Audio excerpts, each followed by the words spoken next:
Hello and welcome to Comic Culture. I'm Terrence Dollard, a professor in the Department of Mass Communication at the University of North Carolina at Pembroke. My guests today are writer Joey Esposito and artist Sean Von Gorman. Gentlemen, welcome to Comic Culture. Great to be here. Thanks for having us.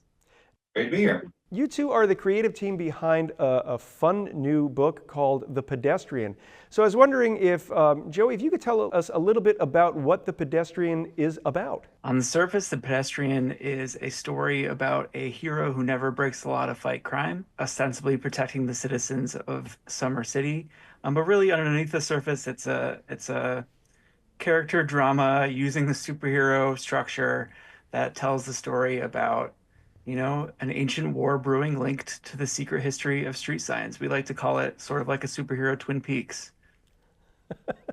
I was struck by just how much lore there is in the. I was reading the trade, so I'm not sure how many issues it was originally, but it is. There's a lot of stuff that goes on in there, and the way that you bring in superhero conventions into the unexpected, like you talk about the crossing guard is a member of a secret society. So as you were coming up with these connections between street signs and superheroes, how are you sort of like going back to maybe the books that you used to read that you really enjoyed and maybe something absurdist, like maybe you were a fan of Monty Python or the State or something, and that kind of influenced how you wanted to tell stories? Yeah, I think we're both have a wide range of influences, and we often talk about The Pedestrian being something that we've poured everything that we love into, and not just comic wise but also television and fiction. But in terms of like the comics specifically, something that we talked a lot about was the early 90s era of Superman, the triangle era as they call it, surrounding the death of Superman and the return of Superman. But what that era had was a really strong supporting cast of characters. You had Clark and Lois, of course, but then there was all these peripheral characters. And with 4 monthly books, like their stories just were a little bit more involved than I think we're used to seeing today. With, superhero comics really, really sort of zone in on the characters themselves in a way that they didn't always. And so we talked about that a lot, and just sort of almost bringing what would traditionally be a supporting superhero cast into the forefront. And, the heroic stuff sort of happening around them, or sort of underneath the surface or in the background as their lives are just continuing on in the face of all of it. We tend to think of, especially if you watch like a Marvel movie, that third act, that big battle that is going to finally, defeat Thanos. But really, most of the interesting part of those stories is what leads up to the characters saying, you know what, I've had enough, I'm going to stand up and do the right thing.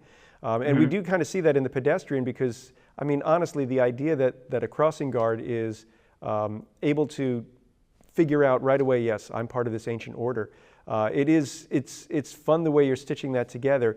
And I will use a very bad segue here to stitch over to Sean to talk about your approach to the art in The Pedestrian. Because, again, this is a book that has a sense of humor to it, but there's also that seriousness to it. So how do you sort of bridge the gap between the traditional superheroic look and also perhaps something that's a little bit more realistic, or something that lends itself to something that could be at times goofy and humorous? I think I really wanted to have this feel like the real world that we're living in. I didn't want it to feel like a comic.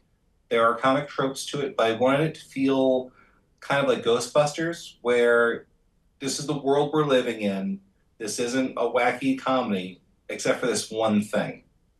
And I wanted it to seem, what if someone actually put on a superhero costume and went out into the world?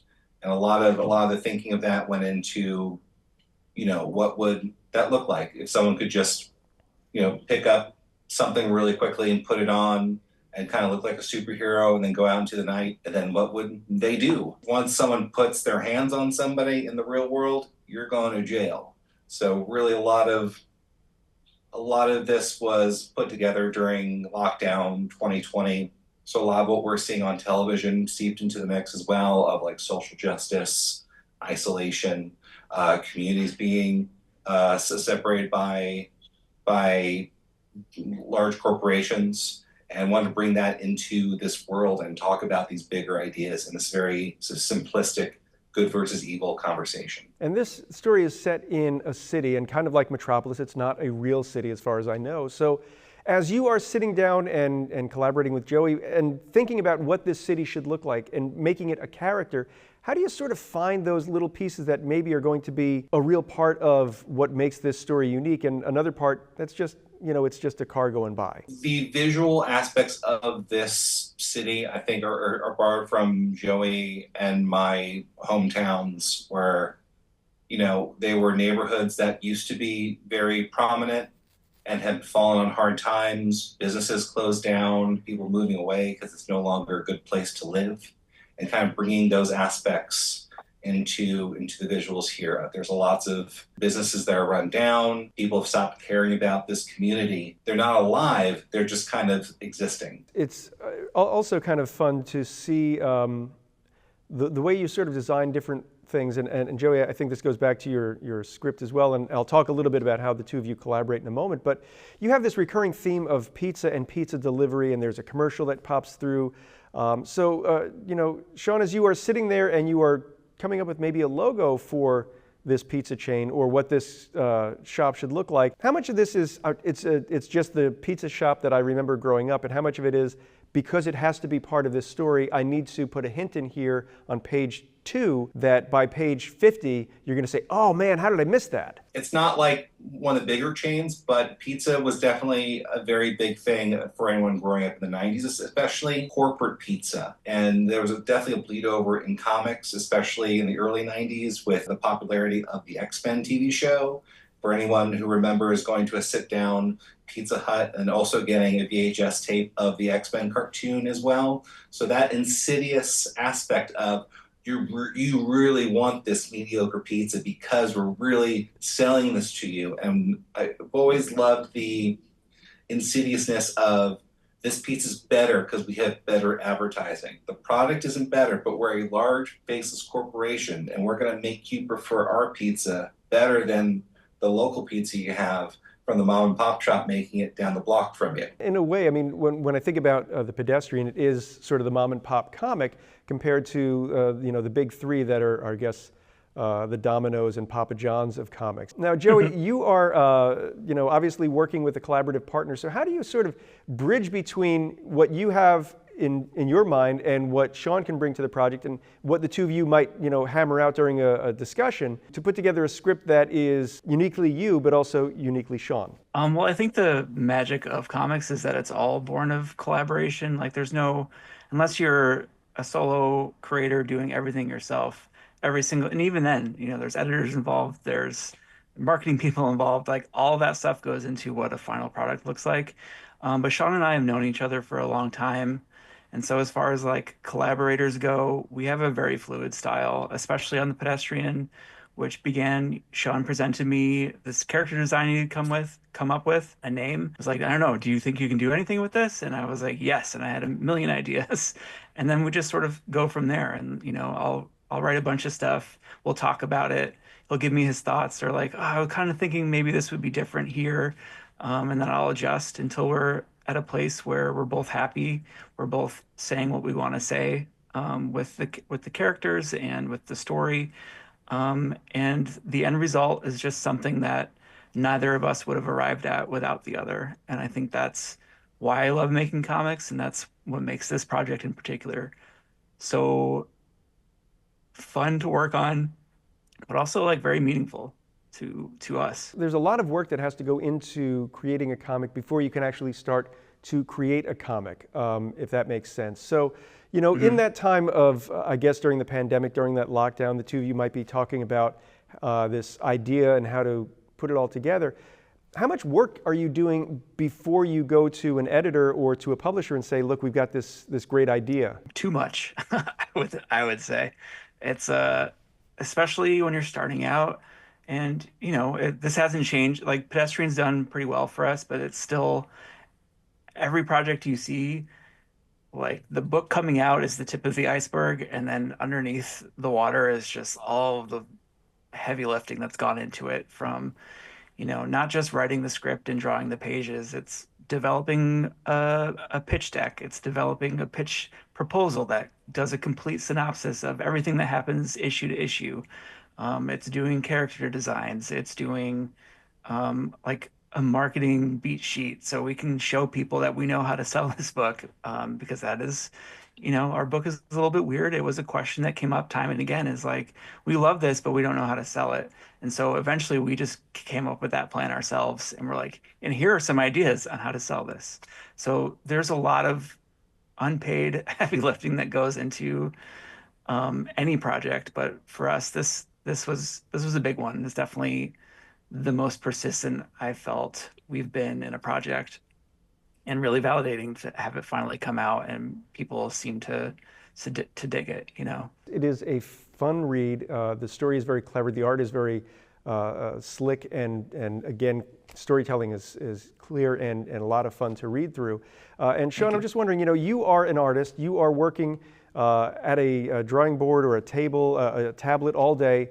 How do you balance your schedule so that you can maybe take care of the stuff that pays the bills, but also work on this project that means so much to you, and still have time to, I don't know, sleep? I do have a day job where I work full time at a day job. I have a family, beautiful wife, and 2 kids.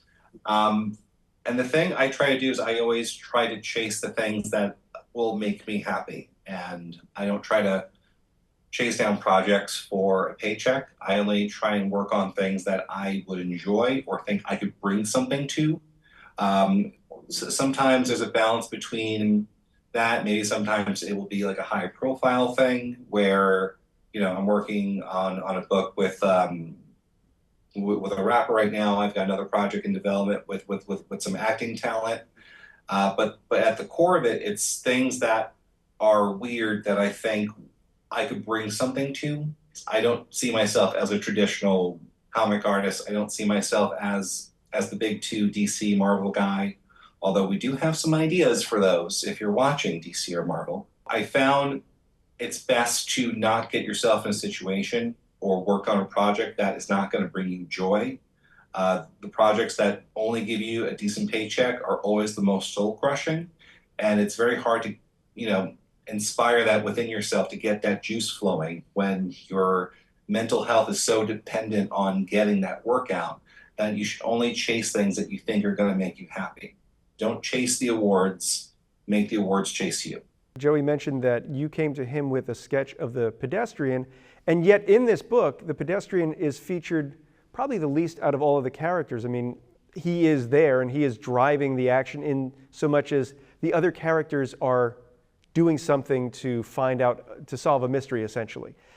So once you create this character, and I mean, on the surface, it does seem a little one note, but you're able to build this universe around it that suddenly it's this symphony. So when you are sitting down and you start creating with Joey, how do you start approaching the different characters and the world that they live in? So that way you've got a character who is a villain who is really compelling and speaks to you, and then, a crossing guard who's really compelling and speaks to you. Yeah, I did have, just the initial idea of the image of the fella walking around in a white suit, thinking, what if there was a character sort of like the Flash, but doesn't really run particularly fast?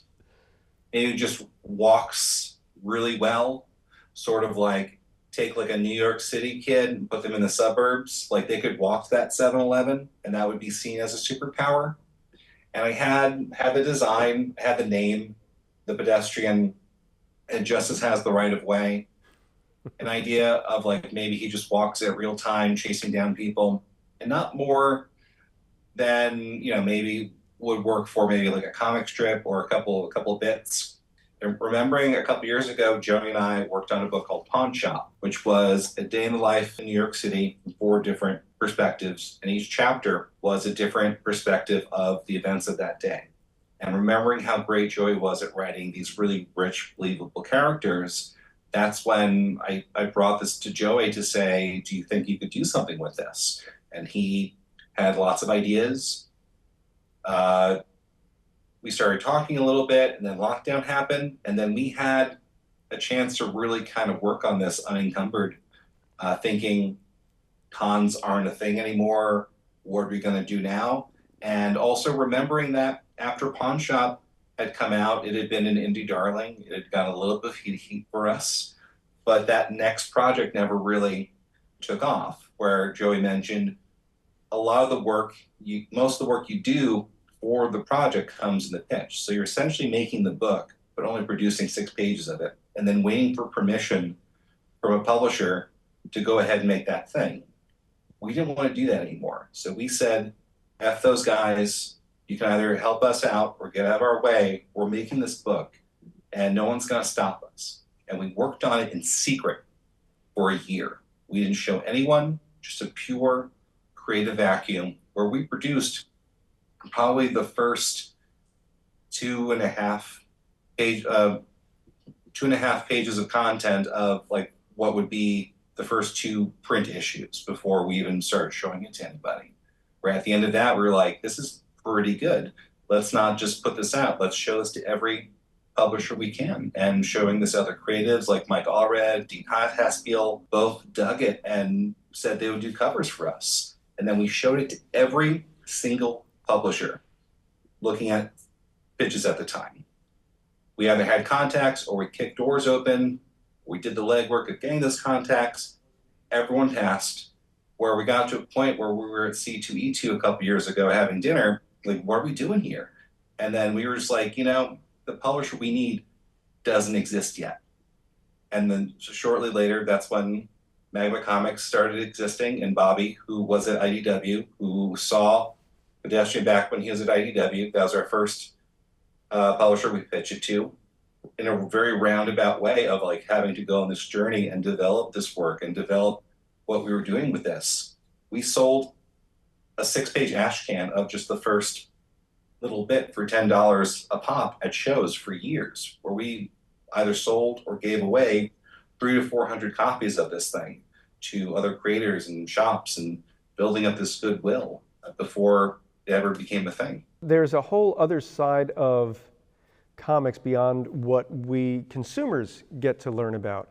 And I do want to touch a little bit about, Joey, you mentioned a pitch deck. And I'm wondering, for those of us who are on the other side of that world, what do you mean by a pitch deck? Really, it's just a doc. I mean, I say deck because I did work in the corporate world for a little while, and I'm working on weeding those words, that corporate jargon, out of my body, but unfortunately it slipped through. But in comics, at least the way that I do it, well, first I should say, there's no like standard for scripts. There's no standard for what pitches should look like. In the same way that there is like a standard screenplay format. It's sort of a little bit more loosey-goosey, which I enjoy. So you can kind of like figure out what works best for you and how to get your ideas across. But for me, a pitch document, breaks down all of the elements. It'll have a log line that's just sort of like a really basic 1-sentence summary of the plot. And then it'll sort of go into the story, what the story is. And publishers want to know the whole thing. You don't have to get into super big detail, but they want to know that you have a plan beyond like one solid issue number 1. And so the pitch just really lays out all of the characters, all of the plot beats. It shows off the art or any concept art that you have, or in our case, we had a lot of fantastic covers already. So that I think also helped us bolster sort of the project with like, hey, look, we have a Mike Allred cover. That's cool. And that's more work that the publisher doesn't have to do for themselves, So it's just really just putting all those assets together in a way that would get a reader, in this case, the editors, the marketing people, the publishers, excited about what story you're trying to tell. If you are a writer, if you are an artist, you might not necessarily have the business mindset. And I know you both mentioned that you had worked in other arenas before, and may still. So at what point do you have to become more of an administrator and less of a creator in order to get this book out? And what sort of things do other people need to do if they're interested in doing this? What should be something that they focus on to make this successful? And I guess I'll throw this back to Joey. I would say, so I made the mistake of really only focusing on the creation part, like from the get-go, but I would encourage anyone who's starting out to really start with treating it as a business, treating it as though you're self-employed, and making sure that you have an entertainment lawyer who can look over contracts. Even if it's your very first contract, yes, it's exciting. You just want to slap your name on there because someone wants to make your thing. But there's a lot of predatory contracts in comics specifically. So I would encourage anyone to just really, you know, save up and spend the dough to have a lawyer look it over because it will be worth it in the long run. And you'll learn a lot. And I think that goes a long way as you make your way through the business side of the industry because, we've both been doing this for over 15 years. But it's really only in the last few where I've fielded more work for hire opportunities and gotten more opportunities to pitch my creator own work. And I feel as though the growth that I've had in the 10 years previous to that of learning the ins and outs of contract negotiations and lawyers and all that stuff has really helped me in the position that I'm in now. So I think starting early with that stuff and trying to understand it is only going to be beneficial for you in the long run. Sean, I mean, again, as somebody who is a lot of times, when you work, you're working in an isolated environment. To get out and put your mind into this, I've got to protect my IP. How much sort of planning and research do you need to do to make sure that you are protecting your work before somebody who might be predatory is deciding, oh, you didn't sign that just right, so now I'm going to, yoink, make it, it's mine now. Well, we've had some bad deals in our careers. We've gotten screwed by small indie publishers in the past. People saying that, we're going to do this, this, and this. It's going to be great, and then those things never really paying off. And that's been kind of the great thing of working with Magma Comics is that they've never lied to us. They've always been very straightforward. Whereas a lot of times you're dealing with a small comic publisher, there's a sort of Godfather mentality where they treat it like they're working in the mob of there's a secret plan that only we know about, but you just can't even fathom all the things that we're doing because we're the puppet masters. So if someone's lying to you, you can kind of feel that something doesn't make sense and kind of go with that instinct. Because if it's a small indie publisher, like 9 times out of 10, it's probably a lie or it's a wish that they have that they don't have the juice to fulfill. I've become known as a strong, personal promoter of my work, of getting the word out through social media, through blocking myself to be outside of comic shops, breaking out of straitjackets, kind of doing everything that I can to get the word out about what I'm doing. Because every aspect of the back end of this, I feel, is part of the art. The pitching is part of the art. The content you generate to put on social media is part of the art. The way you present yourself and pitch yourself to other editors at shows is part of the art. But at the end of the day, you yourself are the product that you're producing. Like Sean Von Gorman and Joey Esposito are making a book. I want to read that book. Sean Von Gorman and Joey Esposito are writing Superman. I need to read that version of Superman because of what we bring to the table that other people do not bring, and being able to communicate and deliver on these promises that you make to yourself and to your editors and to your fans. And, I think a lot of people just tend to think about the comic as it comes out and not about the hard work that goes into just even getting it to that point. But you do mention, a lot of times we will follow a creative team from book to book, even if we don't necessarily think that would fit right. So I'm thinking of Geffen, DeMatteis, and Maguire when going from the Justice League to the Defenders over at Marvel. And I read that book because I love those creators, and I would follow them on just about anything. So, as you are creating this brand, how do you sort of, and again, it's tough in this era of digital media. You have a lot of ways to get your word out, but you also have a lot of people doing the same thing. So how do you sort of use social media to cut through those clutters, cut through that clutter and reach out to that group of people who are going to be interested in what you have to do? And as bad as it sounds, we have about 3 minutes in our conversation, so you could take it from there. In all things, it's a matter of being different. How are you different from other people? Making things that are engaging on their own merit, like we put together like a fake toy commercial because we thought that would be fun. We put together, an animated trailer where I taught myself how to hand draw animation. And on top of that, you think you're screaming into a vacuum sometimes, but people do see the things you put out and they'll see what shows, be like, I really love that toy commercial. I really love that video you did. Because everything in comics is a business of goodwill, where you're talking about following creators from different books. That's goodwill that they've built up from all of the projects that they've made. Maybe you met them at a show and they were nice to you, and you're going to keep following and supporting those people. Because as soon as you're to somebody, or you do something that cashes in or sours the goodwill that you've done in this business, you're done, and you're never going to get those people back.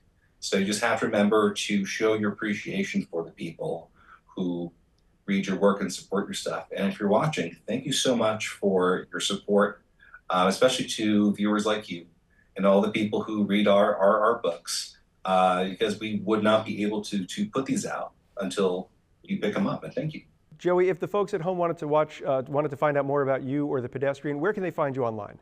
You can visit my website at joeyesposito.com. I'm also on the socials on Blue Sky and Instagram. And Sean, if the folks at home wanted to find you on the web, where could they find you? I'm on the internets, Instagrams and Blue Skies. I'm also going to be doing appearances at local schools in the New York State area. So if you're a DOE employee, I have my DOE vendor number. So if you want me to talk at your class, hit me up. I'll be there. Well, gentlemen, they are telling us that we are out of time. I want to thank you so much for taking time out of your schedule to talk with me today. It's been a fun half hour. Thanks for having us. Thanks again to viewers like you. And I'd like to thank the folks at home for watching Comic Culture. We will see you again soon.